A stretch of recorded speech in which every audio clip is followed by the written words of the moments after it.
कर दे चिराग पासवान। नमस्ते, मेरा नाम है गायिका पूजा पांडे और सुबह में बहुत ही खुशी हो रहा है। एक हमारे बहुत ही प्यारा मित्र बानी चिराग पासवान जी जिनके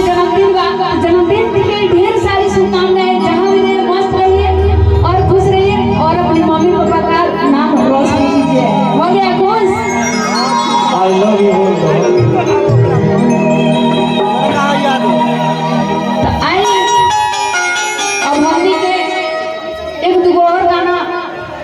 सामाजिक सुना देता नहीं सभी हमारे फेमस वीडियो पे तो वो लोग हमारे चैनल अगर हमारे जॉन भी गाना सुनो तो फेमस वीडियो पे सर्च मार के सुन सकता नहीं तो बहुत ही हमारा सारा गाना आएगा सामाजिक सॉन्ग।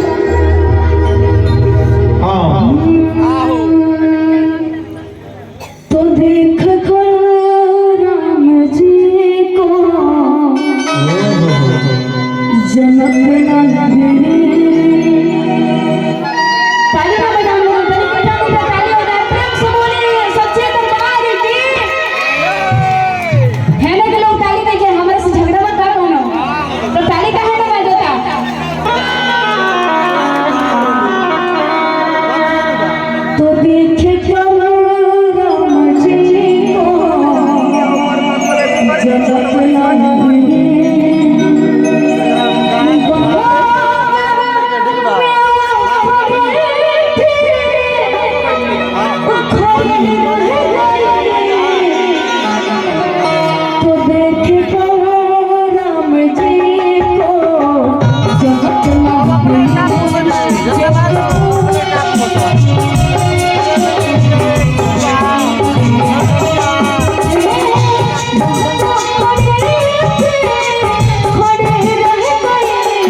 खड़ा हो चली खड़ा ना कोई अरे भाई भाई आज नीचे लग पड़े चालू करते फैन तो चलो भाई गोरबाड़ी की करिया भाई अगर भगवान मुंह देले होती तो एक बार बोल प्रेम जी सुनिए ना। हां उनका नाम पची है, आपका नाम पची है। सुमा सोमा सोमा सोना जानते जानते क्या बोल रही हूँ हाँ क्या कह रही है तो भोले बड़ा करिया तो बाकी बड़ा पलम बढ़िया ओ जानते नहीं वो क्या कहता है नहीं कहतिया क्या कहता है कहतरी बाप रे बाप सट रहता है कि हमरे खातिर तोहरा के दुनिया में भेजवले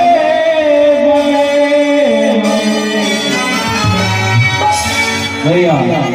कि भाग्यवान बड़ी फुर्सत से तो आए तुम्हारी सरिश्वा से बहुत बहुत के पुरस्कार आए बा मुड़ी ना तो माता रानी से हम ये कहे बाबू जहाँ भी रहो मस्त रहो और अपने माँ पापा के नाम रोशन करो हो गई भैया हो गए लोग हमरो रील काट देता ही अपनो काट देता ही कहे के बा कि गोरिया चांद के जरिया नियन गोर बारू हो हाँ भैया कि गोरिया चांद के जरिया नियन गोर बारू हो नहीं पता कौन डेढ़ बार ए है ताका है ने हम गावत है तो होने ताका कोई भाव में आओ ना हां भैया ताहर जोड़ के भुलई के भी जोड़ बना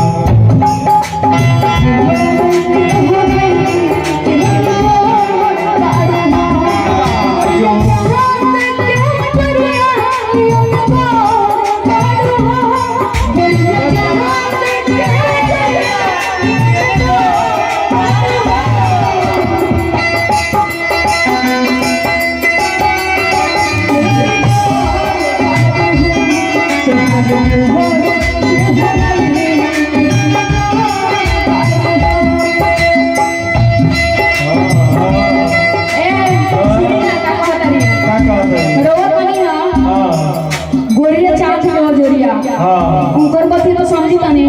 का कहा तरीका कैसे कहता है तो धन दौलत का होई राजा आना चाहिए रुपया के जहां अब सबके चाहे हरदम रही रखिया के सोझा है ई तो बहुत ही ना ना तो उनका से हर करा दो तो धन दौलत का होई राजा ना चाहिए रुपया के बोझा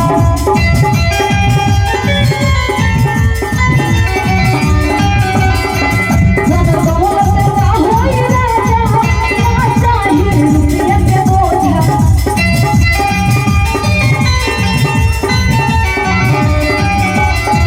बस हर समय है चाहिए रहिया रखिया के सोझा